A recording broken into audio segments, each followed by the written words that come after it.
Bonjour à tous et bienvenue, vous regardez l'autre campagne et aujourd'hui on boucle notre tour d'horizon sur la commune de Vaux-en-Velin. Nous recevons aujourd'hui le maire sortant, Bernard Gelin. Bonjour.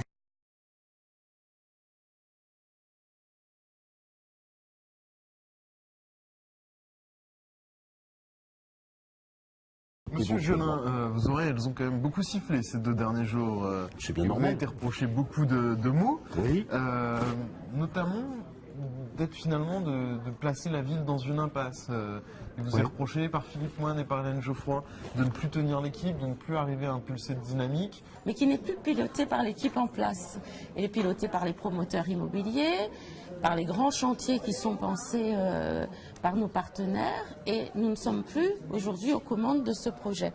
Municipale sortante qui est en total désordre de bataille, qui ne s'entend plus entre elles, le maire est totalement désavoué par ses pairs. Il a aujourd'hui perdu le contrôle du navire, il n'y a plus de capitaine à bord, il n'y a plus de gouvernance, il n'y a plus une vision pour la ville et il est temps de changer. On s'aperçoit aujourd'hui que souvent les élus ne représentent que des groupes de pression divers et variés, des partis politiques, représentent des collectivités locales extérieures à Vaux-en-Velin, représentent des entreprises, mais ne représentent pas les Vaudais, ne sont pas là pour les défendre.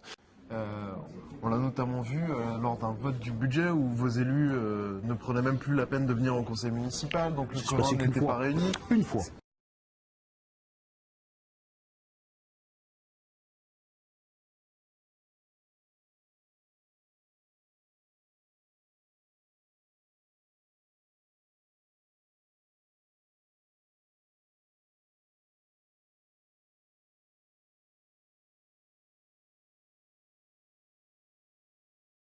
Moi, je veux bien qu'il y ait débat. Il y a débat, il y a des désaccords sur le fond, sur le projet de ville, sur les choses telles qu'elles vont. Et il est tout à fait normal que le débat s'installe et qu'il y ait un vrai débat public.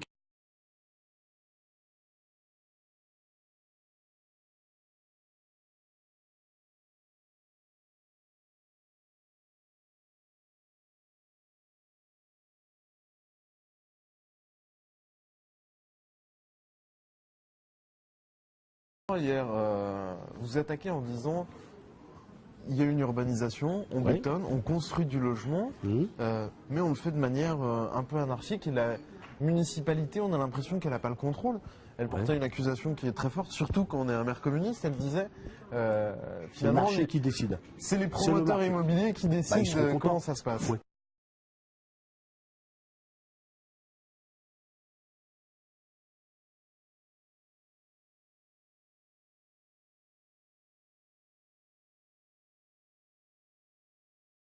Ce mandat, c'est 90 millions d'euros d'investissement, travaux d'investissement sur les bâtiments de la ville, des nouveaux équipements ou des anciens bâtiments. Construction nouvelle, puisque dans ces 6 écoles, il y a eu construction, agrandissement et on avait créé 40 classes, mais y compris dans les 6 écoles rénovées, c'est l'ensemble des écoles qui ont été rénovées.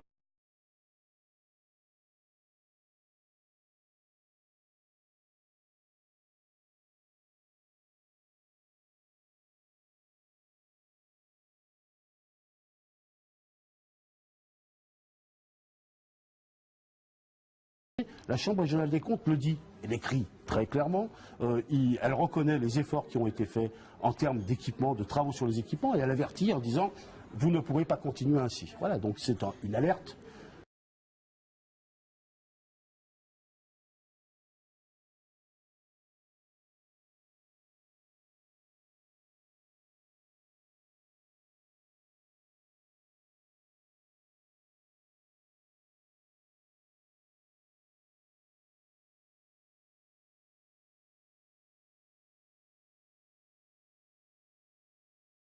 Vous avez été un peu trop gourmand, vous avez trop dépensé. Pas du tout. Je crois que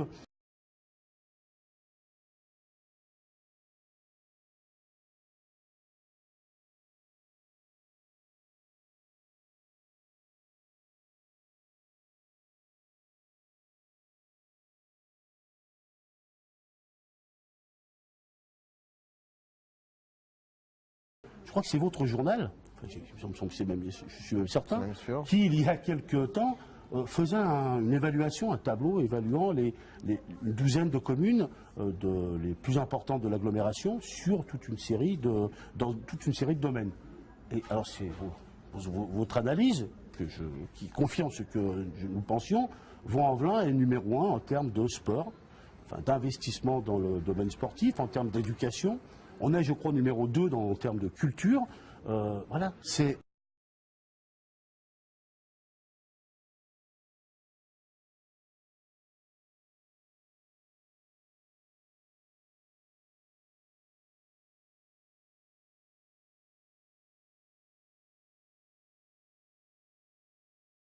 Pour revenir aux propos d'Hélène Geoffroy, qui décide des investissements? C'est les promoteurs, c'est la municipalité de Vaux-en-Velin ou c'est Gérard Collomb au Grand Lyon qui dit ça va se passer comme ça à Vaux-en-Velin? Justement, c'est un peu tout le monde. La ville de Vaux-en-Velin est bien évidemment le maire, mais l'équipe municipale est concernée et défend les dossiers.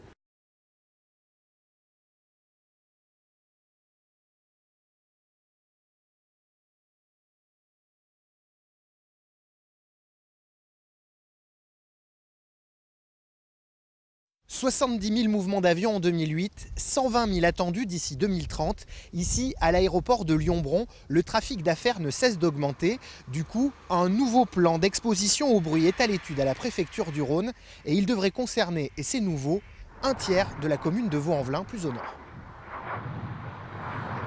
C'est un bruit familier dans le quartier, un bruit qui n'est pas près de s'arrêter. Chaque jour, le ciel du Carré de Soie est traversé par des centaines d'avions comme celui-là. Et depuis quelques années, ces nuisances ne cessent de s'intensifier. Ce qu'on voit passer aujourd'hui régulièrement, des gros avions quadri-réacteurs qui font 100-150 places, eh bien ça génère beaucoup de bruit. Et quand on est le soir par exemple entre 6h30 et 8h30, on a déjà beaucoup d'avions qui succèdent de l'ordre de... Alors c'est encore assez raisonnable, c'est toutes les 4-5 minutes, mais quand on en aura 2 fois plus, ça sera de l'ordre de toutes les 2 ou 3 minutes. Et là, ça sera vraiment très gênant pour les gens qui habitent ici. Mais ce qui inquiète le plus les associations de riverains, c'est que Vaux-en-Velin figure bientôt dans le nouveau PEB, plan d'exposition au bruit de l'aéroport. L'aéroport est situé ici, donc juste à côté de la commune de Bron, et donc il y a une zone actuelle, la zone de bruit elle est ici, et donc la future zone de bruit qui va être créée va englober de l'ordre de 30 à 40% de Vaux-en-Velin. Si ce PEB est adopté, tous les logements neufs du secteur devront être construits avec une isolation phonique spécifique. Le problème, c'est qu'au Carré de Soie, les immeubles poussent comme des champignons, et le risque, c'est qu'à peine fini, ils ne soient déjà plus aux normes. Il est où votre futur appart? Il se trouve là, à l'angle, tout en haut. Ce jeune couple de primo-accédants se sent aujourd'hui spolié. C'est quoi qui vous met en colère? Le fait de ne pas avoir été au courant de ce projet d'agrandissement qui est quand même prévu depuis un certain temps. Nous avons signé pour notre appartement en novembre 2011 et c'était déjà prévu, mais nous, on n'a rien eu comme information. Et le fait que nous ne sommes pas aux normes anti-bruit. On sera obligé de mettre notre appartement aux normes, donc payer des frais supplémentaires sur un appartement neuf. Ou bien il faudra en informer notre futur acquéreur, ce qui apportera forcément une dévalue du bien. 1300 riverains ont signé une pétition réclamant soit l'abandon du plan d'exposition au bruit sur la commune, soit la prise en charge par les pouvoirs publics des frais de remise aux normes. L'équipe municipale est concernée et défend les dossiers.